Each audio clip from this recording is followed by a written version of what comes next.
Welcome everyone to these presentations. I would like to thank Voces Digital for the kind invitation. Thank you very much to Justin for being our host today. And today I'm going to talk about speaking activities, but not um, any kind of speaking activities, but speaking activities that are out of the box. And with this, I want to say that these are activities that might surprise the students because they are not your typical kind of like activities that we do in the classroom. We know how important is to engage our students, and one of the best ways to engage our students is through surprise, is through allowing them to guess what we're going to be doing in the class. But when we kind of like do the same day after day, surprise is over. Surprise wears out. And that affects immediately the motivation in the classroom, and our students sometimes and unfortunately will disconnect from what we want to do in our classroom. So these are the kind of activities that we're going to be talking about today. But before that, I believe it's important that we keep fresh in our minds what acquisition is and why we teach for acquisition. So when we talk about teaching for acquisition, we're talking about not teaching through grammar. So it's not grammar instruction. It's a kind of teaching where we are wanting the students to acquire the language in a natural way. So for this to happen, it's very important that we provide input and quality input. And when I say quality input, I'm not referring to fancy words. I'm saying I'm providing an input that my students can understand at the proficiency level. That's quality input. So quality input can be based on any type of vocabulary, even simpler vocabulary. But it's very important that input. When we think about speaking activities, we kind of like think at the same time about producing, but we kind of forget the most important part that leads to speaking, which is the input, meaning the listening. If we allow our students quality input so they can hear good examples of the target language, then their speaking is going to be better. Sometimes we wrongly assume that our students get better at speaking when they start producing and speaking from level one, first or second week. So we ask them to memorize lines about simple things, like, for example, hoy es el 11 de septiembre. And we're like, yeah, they said, but what happens? These are memorized lines. And we believe that that's what's going to lead to speaking, that the more they do that kind of thing, they are going to speak better in the future. That is totally wrong. We need to expose them to quality input so speaking can happen. Speaking is the result, not the cause. The same thing happens with reading and writing. So sometimes we ask ourselves, how can my students get better at writing? Well, make them read.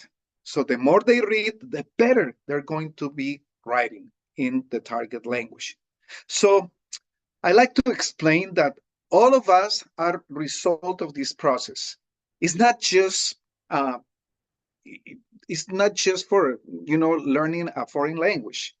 We all speak according to the way we receive input or we have received input in our lives. So a person who's a native speaker speaks differently depending on their context. I always also give an example of my daughter. My daughter has had many listening issues. She has had 4 surgeries, canal surgeries in their ears. So her listening is very limited. So the way she produces the language is very limited as well, because she is just expressing what she has received. So when we get upset with our students because they're not pronouncing well the words, even in Spanish 4, it's not that they don't want to work or that they are being difficult. It's just that they have not been exposed to the right input. So when we talk about speaking, it's as well very important to talk about quality input. Now, do we students understand everything we say? Do they really get everything that we say? That's why it's important that we give that input on their proficiency level. We put ourselves to the same height that they have language-wise talking. So what kind of words or interactions do students recognize first? So probably we're talking about commands, um, language that is very practical, and that's okay, to spend time in this kind of language because in the future they're gonna have to use that language also in speaking or in exchanges, oral exchanges with other people. So it is very important that they recognize and respond to commands. How about gestures? What is the place of gestures in language learning? What is the place of gestures in the speaking process? It's very interesting because I was looking at a definition of speak or speaking in the dictionary, Webster's dictionary, and it included gestures, communicating through oral messages or even gestures. So, what is the place of gestures in our class? So, these are things that we need to really consider when we are thinking about speaking in the world language classroom. Now, how do we talk? In order to come up with important and interesting activities for our students in our classroom, it's important that we bring activities that resemble the way we talk. And it's usually not the same way as in the textbooks. It's usually not the same way as in those videos based on textbook conversations. So we need to think, how do we talk? What is the way we communicate? And we need to resemble that way of talking when we are teaching a world language. So what kind of words do we use? I always ask participants on my seminars, what do you think is your students' proficiency level in their native language? So let's say that you teach sophomores and juniors. What do you think is their proficiency level in their native language? Are they advanced because they are native speakers of English? Probably not, right? Probably they range from intermediate low to intermediate mid. But in the AP class, ACFL says that they have to be advanced low. That doesn't make any sense.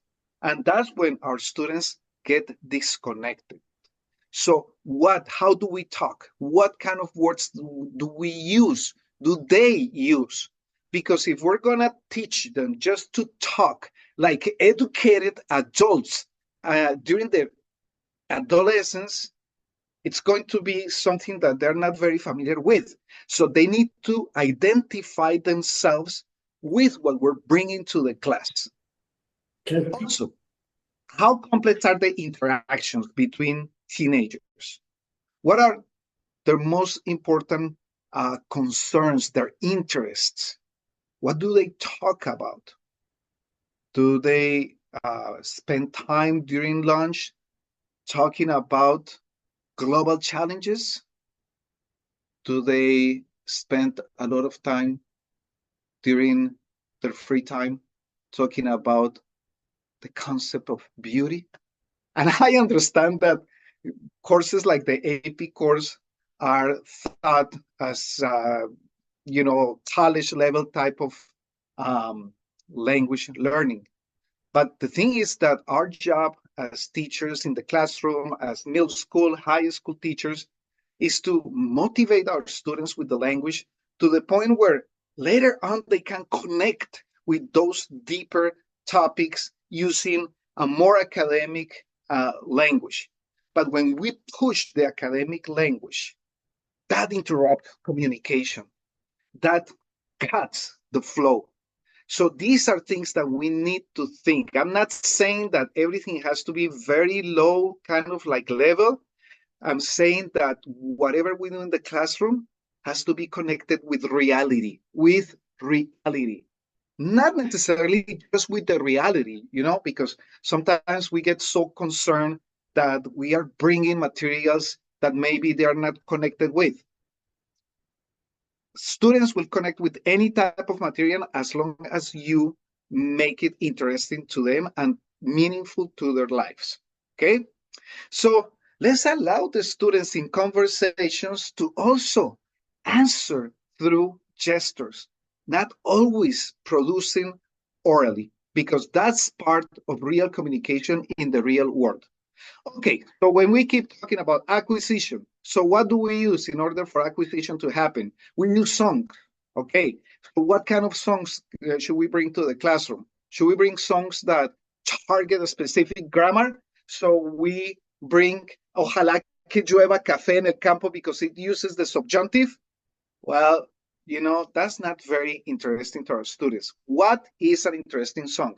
An interesting song is a song that you, the teacher, particularly you, enjoy and that you like.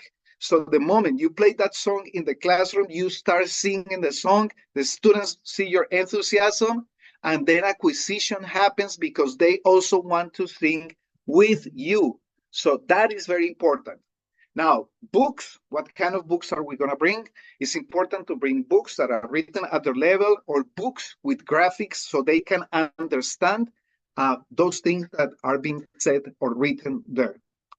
So with this said, with all these things that I'm saying, then we can start expecting more output. Verbal, oral, speaking, and written output. But if we don't take care of those things that I just explained for the last 10 minutes, it's going to be really hard to have our students giving us an output that is natural, that communicates, and that engages them with the language and with the culture. It's going to be at least 80% just memorize things that they have studied for the test, things that they have studied for the quiz. There's nothing more contradictory to me than a speaking assessment and a speaking test. Why do we need to have speaking tests in the world language classroom? Isn't that what we do in our classes? So if we don't assess our students as speaking, if we don't interact and communicate with them in the classroom, then we have to do it through a test, through a quiz. That doesn't make a lot of sense. When the more you interact, communicate, exchange, speak with your students in the class, the more you get to know their level and the less you're going to be needing a speaking assessment. So, all right, start expecting more output. But keep in mind that each student develops their language at its own pace. And that's absolutely fine. To pretend that all of our students are at the same proficiency level is just a dream, because that's not the way it happens. We need to face it. We have an AP class, and there are kids there who are intermediate low. That's just a fact, okay? Why? Because even though they have been taking Spanish 1, 2, 3, 4, they are exposed to languages in different ways. Some of them spend more time trying to practice and use the language and make an effort to use the language outside of the classroom. Some of them just wait for the class, and some of them do not do either thing. Okay, so that's why it's important to always keep in mind that the proficiency level is not the same. So therefore, we cannot expect the same level of speaking sample from each one of our students. We need to consider proficiency level, but we also need to consider their personality. We have kids who are very extrovert, but we also have kids who are very shy. But because they are in our language class, then they have to speak to us in the way that we want them to speak. that doesn't make a lot of sense either, because they process in a different way. They might be learning very well the target language. They might be thinking in the target language. It's just that they decide not to express it in a verbal way because they're shy, they're introverted. So we need to be careful with that too. Okay, and as always, let's expose them to speakers of the target language so they have different samples. So that way, the moment they come to the AP exam and the AP people decided to put a recording of someone from Spain who speaks really fast, then they can deal with that. But most important, so let's stop talking about acquisition and let's start talking about how do we engage with the language. It's very important, and one of the most important things is to create community. If we don't create community in the classroom, we're not going to set the right environment for kids to feel comfortable to communicate, not to speak, to communicate. And creating community is not necessarily bringing food to them every day. It's not necessarily being lenient with homework or with projects or to even ask them questions related to their daily lives. That's not creating community. Creating community is being a leader. You, as the teacher, you have to be a leader, and a leader who your students like to follow and respect and enjoy. So that's creating community. And that's very important if we want the students to produce in the target language. So they feel that there's a safe environment. They feel comfortable. They want to be there. They know that they can make mistakes without any problems. So those things need to happen in order to really work with them in the speaking part. And the speaking and natural way of speaking cannot happen if we don't have these four important aspects. I go back to real life. That's exactly how we feel. If we work at a school where there's no they don't want to create community, or they don't know how to create community within the teachers, within the faculty and staff, it's very difficult for us to be ourselves because we don't feel like we are in a safe environment. We don't feel comfortable, and we don't want to say anything because we feel that, we just need to say what they want to hear. So this is exactly what happens in real life. Okay? We and the students, every human wants to be valued. So the classroom has to be a place where they are valued. All these things need to happen before we start working with the speaking. And we think that the speaking is the first thing that we need to start working on since Spanish 1. And that is not the right answer. Okay? So a place to be valued and a place to be heard. Okay, most important, and then let's go to the activities. Never start with the curriculum. In the language class, the curriculum is the language itself. In language class, the curriculum are the humans that you have in front of you. So I was talking to my dear friend, Profe Carmen, and we were, planning some classes, and I told her, I don't understand when administrators sometimes ask teachers to give them 2 weeks of planning. Just, I need 2 weeks of the next 2 weeks of planning, your lesson plans. I need to see them. Where classes are alive entities, and classes have their own life. So we can teach this class that we plan today, but things can happen in a way that the second class that we plan at the same time might not work because of what happened in the first class. So these are living entities. So we cannot always base what we do on our lesson plans on the curriculum.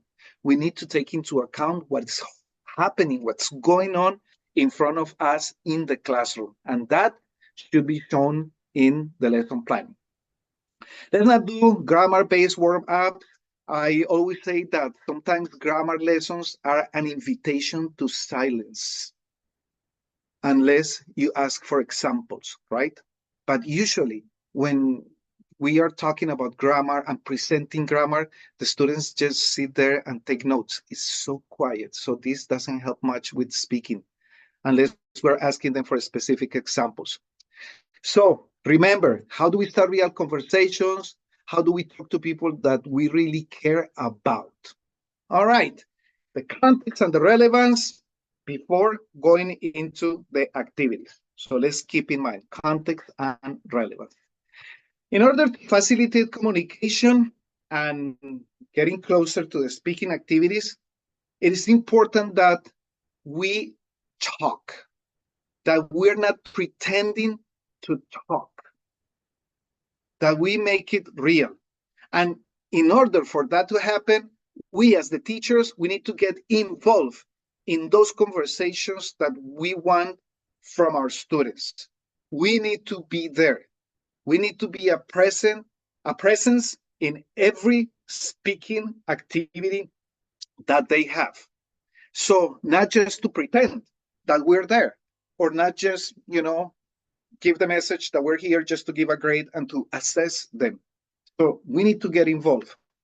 We need to listen and to support their efforts to communicate in the target language. And again, we need to get into their level.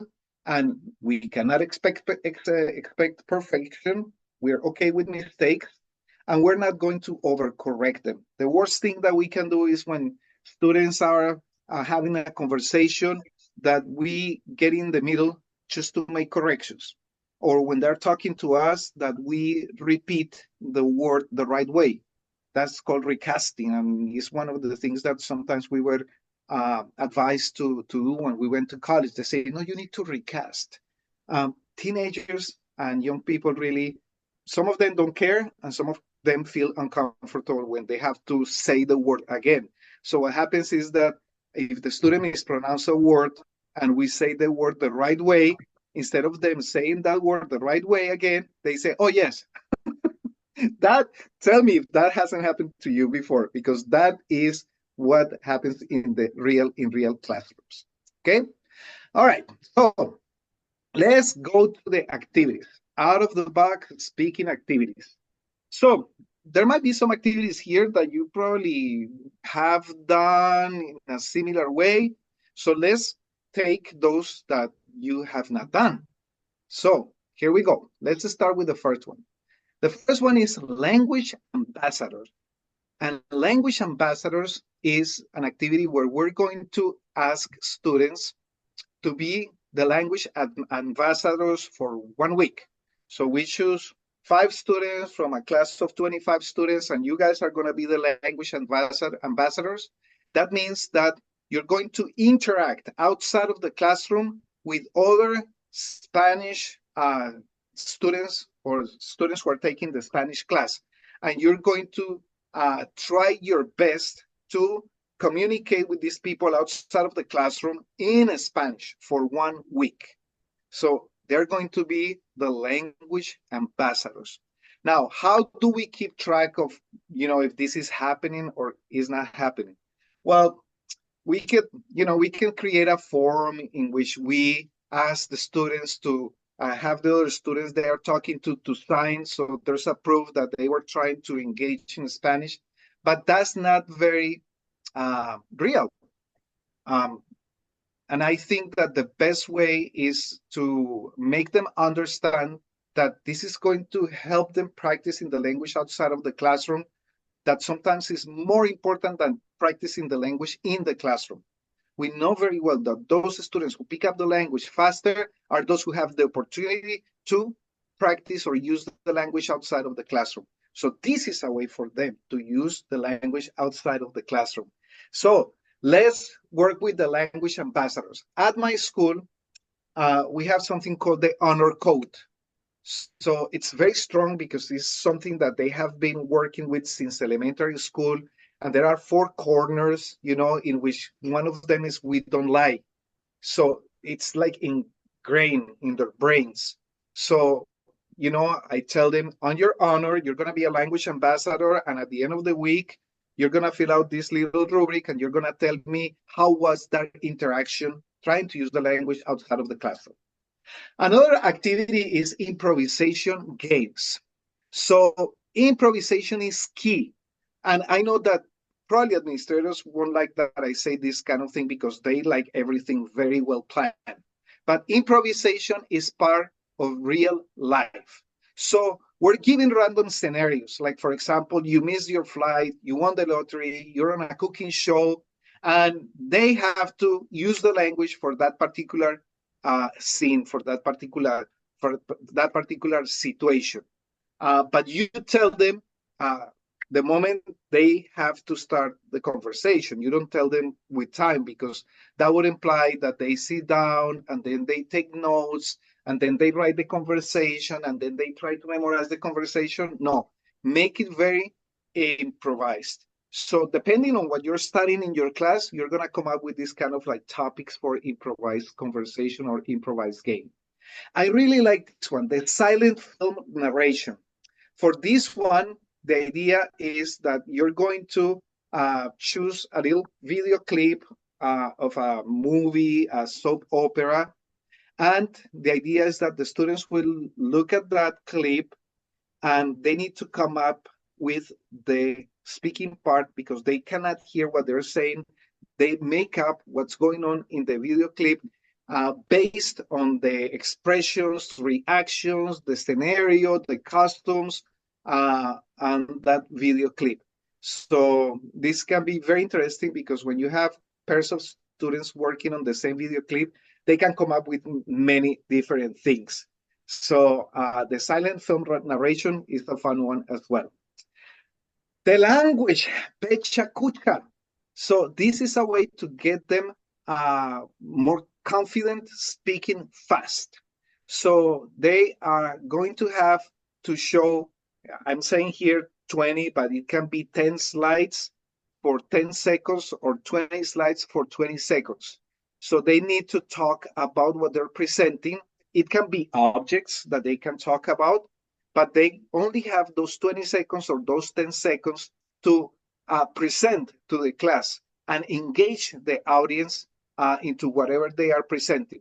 So this is a great activity for AP, kind of like high level classes, because it helps them really respond quickly and feel comfortable using the language. Emoji conversations. So for this activity, we create cards with different emojis, and the student picks a card, and according to the card that they just pick, they have to describe how they are feeling and why. They can look at other students' emojis, and if another student has a sad emoji, then the other students can tell that student, make up why that student is sad. Of course, it has to be under the understanding that we're going to be respectful. We can be humorous, but we have to be respectful. So, like my students, if they see that someone has the sad emoji, they say things like, for example, oh, él está triste porque no tiene una novia y necesita una novia. O, él está triste porque el perro se comió su tarea de matemáticas. O ese tipo de cosas. So just with the emojis, try to do it really in a really efficient way. And then this one that is called the 2-minute rant. So we give them random, funny, or absurd topics. And the idea is they're going to rant in the target language for 2 minutes. For example, why pineapples are the best fruit? Random. So they need to explain why pineapples are the best fruit. So we come up with random and funny or absurd topics to rant about. ChatGPT will give you great ideas. If you type, give me some random, funny, or absurd topics for my students to talk about, and you just use them in the target language, okay? This creates a safe environment because it's not as academic, and the students feel that like they can also express themselves in a random way sometimes. And it's funny when we think that sometimes teenagers are 50% of the time speaking in random ways, right?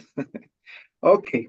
The famous character dialogue. For this activity, we're going to have the students taking a famous character role. It can be superheroes, it can be Disney characters, and then they hold conversations being those characters. So you can have Spider-Man talking to how you say blank see but a Disney character. Spider-Man talking to Mickey Mouse. And let's say that they're talking about cheese. So what is the point of view of Spider-Man about cheese and the point of view of Mickey Mouse about cheese? And it can be anything, right? But each one of them is going to take the personality of that character and talk from their point of view. Okay, now this one, the voice of conscience. So this is the idea. We have two students. They're having a conversation, okay? But each student has another student behind them. The student who is behind of each one of the students who are holding the conversation are their voice of conscience. So let's say that they're talking about a game. Hola, ¿cómo estás, Josh? Estoy muy bien. But the voice of conscience always tries to tell them the opposite thing. Say that you are not doing very well. ¿Sí? Oh, pues no estoy muy bien. Ok, ¿fuiste al partido de baloncesto ayer? Oh, sí, yo fui al partido, fue muy interesante. Y la voz de la conciencia, no, say that you were bored. Oh, no, fue supremamente aburrido. So that way, it's very interesting because the students, you have four students doing the activity, and you have different kind of messages, one positive, one negative, and it can be fun. So this is the voice of conscience. The other one is the gossiper. So after overhearing a conversation between two students, a student pretends to call a friend and misrepresents everything that he has heard. So we have two students holding a conversation on any topic, and there's another student, or you can have two students listening to that conversation. They are on their phones, and they are telling the person that they have on their phones the opposite things or things that are not really what they are listening to. So, for example, if they are having a conversation about family, hey, ¿cómo estás? ¿Te gusta tu hermano? Sí, me gusta mucho. Oh, Josh está diciendo que su hermano es problemático, que no le cae muy bien. Entonces, they are misrepresenting everything that they are hearing from the other students. Okay? The next activity is eavesdropping. And I like this activity because it reminds me real situation in my life. When I came to the United States, there was a situation that was very interesting to me. And it is how when two teachers were talking in the teacher lounge, um, they're talking about the football game over the weekend or whatever, or what they did over the weekend, and someone comes, usually that third person kind of like enjoys the conversation, joins the conversation, and gives their opinion. Well, that in the Hispanic world will be considered very rude because you do not interrupt a conversation. If you see two people talking and you enter the room, you do not interrupt that conversation, and much less you give your opinion on whatever they're talking about. So to me, that was kind of like shocking, culturally shocking, because whenever I was talking to another teacher, and besides that, my English was really low, I had to focus a lot on what I was talking to the other person, and someone comes and starts talking about what we were talking. I totally lost it. So this activity, eavesdropping. So while two or three students are talking on any given topic, there are two other students listening in on their conversation to interrupt and give their unsolicited opinions. So they're talking about dieting, and the other students come and like, no necesitas hacer dieta. You don't need to diet, okay? Necesitas comer más pizza. So everything that they're talking about, the other students are interrupting and are trying to, kind of like sabotage their conversation as well. The other activity, write the answers. So the teacher prepares a series of open questions on the same topic, and the students will answer individually in writing. You're gonna say this is a presentation about speaking. So why are you suggesting the students to write? Well, remember what I mentioned at the beginning of the webinar, that we have introverted students in our classes as well, and the brain works in marvelous ways. So we can be having a conversation in our brains at any given moment. So some students will rather answer through writing. So let's give them that opportunity for them to also listen to their voices and their brains and answer to the oral samples that the teacher is giving to them, so they react, but in a written way. And that's how it relates to the speaking. The simultaneous translator, and this also comes from a personal experience as a teacher. I was working, and I remember that I was working in my classroom, and I was translating some pamphlets for the local library where I used to live. So these students came to say hi, and they're like, Senor, what are you doing? I'm like, I'm translating this for the local library. Oh, why? I said, well, because I need money. What? You get paid for that? Yes, I get paid for that. How much do you get paid? I said, I think I get paid like, I don't remember very well, but I think it was kind of like 8 cents or 11 cents per word translated. And they're like, what? I'm like, yeah. So that gave me an idea. Following classroom, I talked to them. Some of them work at McDonald's, and I asked them, how much do you make for 1 hour of work? So they told me. At that time was like $7 or $8. I say, okay. So guys, I'm gonna say something in Spanish, and you're gonna be translated that on in your notebooks to English. So I gave them a paragraph with probably 50 words or 40 words, and they translated on their notebooks. I was using a language that I knew that everyone could translate. And then I say, if each one of the words that you translated is 8 cents, each one of them, how much did you make in the last, what, it's probably 7 or 8 minutes? So they counted, and they figure out that it was a good business, right? So then we created the simultaneous translator activity, where each student during their conversation has a simultaneous translator who translate each of their interventions during the conversation. So it's kind of like this, let's say, the United Nations, where you have presidents and people from all over the world, and they have headphones because they have people translating simultaneously what is being said during the meeting. So I know that in the past, we're in 2024. In the past, they told us that we should not translate. That is bad to translate in the world language classroom, right?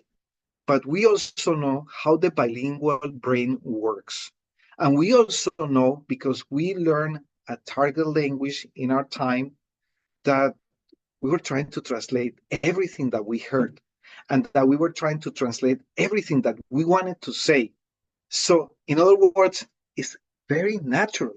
So the simultaneous translator actually activates both sides of the brain, and at the same time gives the student confidence.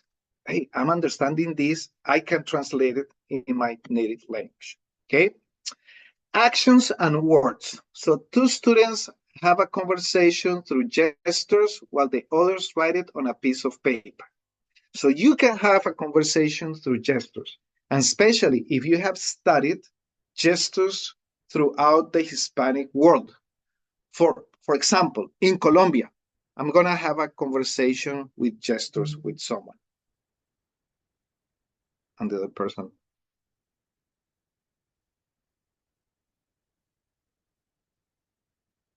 Okay, I don't know if you can see, I'm making a heart. Entonces, entonces, hola, hola, yo te amo. ¿Sí? So the other students, while two students are having a conversation through gestures, the other ones are writing on a piece of paper what they see.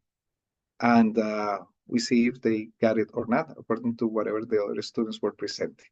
Okay? So, my friend, out of the box speaking activities.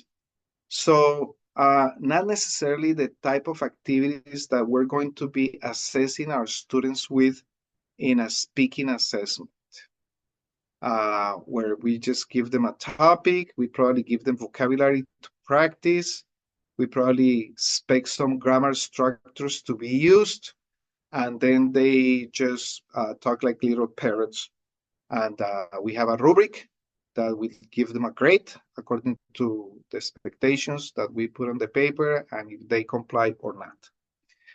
These are activities that I have been using in my classroom.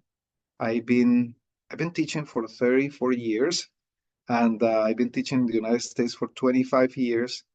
And I see the excitement in my students' face and the want to speak and use the language in the classroom in a free and not stressful way. But remember, it is all in our attitude, the way we do these things in the classroom. Are we enjoying what we're doing? Are we part of their conversations? Or are we just the people who assess their work? As I mentioned also one of my former previous webinars, it's all the most important thing in a world language classroom is not the what, but the how. How do we teach? Quotations, teach, because we don't teach, we facilitate language. How do we do that? Not what we do in the class. Speaking activities make students more active in the learning process and at the same time make their learning more meaningful and fun for them. Grammar lessons, again, are an invitation to silence, and we don't want that. So once again, thank you so much to Voces Digital for the invitation. I hope that you guys enjoyed the presentation, that you got some ideas. I'm sure that you're probably going to receive the recording if we went too fast over some of the presentations. I invite you to connect with me via Instagram at sr_Ojeda or to visit and subscribe to my YouTube channel that you have in front of you. So Justin, thank you so much. It's my pleasure. Thank you, Diego. I see lots of thanks, and I saw lots of comments of agreement in the chat as well. Thank you for honoring us with your time. Thank you all the participants who've joined. It's wonderful to have such good participation. We will make sure that things like the meeting recording and things like that get shared with you in case you want to look back over. And if you would like a certificate of attendance, please send an email to, I'll type it in the chat, info@voces or vocesdigital.com. The reason why we need you to initiate this is because we actually make it separately with your name on it for any person who needs it, and a lot of people don't necessarily need it, but we will gladly take care of that for you. I'm not sure, by the way, why I have this sort of reddish tint to my face and the green behind me now. I'm noticing as I've turned my camera back on. But it's okay. Diego, can I ask you just one question, which I saw in the chat, which is simply, what is, out of the many ideas that you shared, do you have a personal favorite, one that you always get most excited about, or one that your students tend to get most excited about? Of course, we need to know our own students and get a feel for that, but do you have a personal all-time favorite, if you had to name one? Not really. I think that, well, I like the voice of conscience.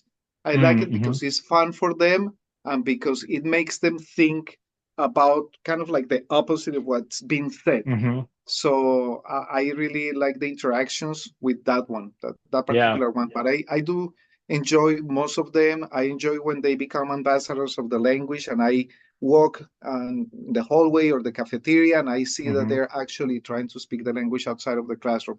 Because otherwise Yeah. it's just going to be us, the ones who are going to be interacting with them outside of the classroom when we say, hola, buenos dias, and then they say, hola, and then they leave. So Yeah. it's good to make them responsible for that too. Yeah, that's really cool, Diego. Thank you. That ambassador that you mentioned, which was one of the first ideas that you shared, really stood out to me because I mean, it fits the bill of outside the box. It's not just outside the box; it's outside the classroom entirely, and a way to, especially many of us who have maybe teach less commonly taught languages, for example, and we kind of need Right, to get the word out and things like that. right. That's really cool. So thank you for that. And I do like what you intimated and what I noticed about the voice of conscience one. There's a little bit of sort of mischief and cheekiness built into that one that I think helps with people's attention and enjoyment of it. Right. I'll type in just one more time and I'll say aloud as well the email address to use for confirming participation or attendance. It's info at vocesdigital.com. I'll type it in one more time because it's easy for it to get kind of pushed up in the chat as people share their thanks and other comments. But info at vocesdigital.com. Well, thank you. I'll let you, Diego, and the rest of you all get to your, depending on where you're located, your dinner, your kids' bedtimes, your own bedtime. Your if you're on the West Coast, maybe you're still unwinding a bit. But we're really glad that you could make it. Be in touch anytime. Info at vocesdigital.com. And like I said, we'll distribute materials and video recording and things like that. So Diego, muchísimas gracias. Thank you so Gracias a ti, much. hermano. Gracias. Un abrazo. Gracias, gracias. Thank you all. Merci, danke, gracias, eh, arigato, xie. Thank you to all of you who have been here and spent some of your personal time here to improve at your craft and build some community with your fellow world language teachers. Thank you, and to all a good evening. Bye. Ciao. Bye.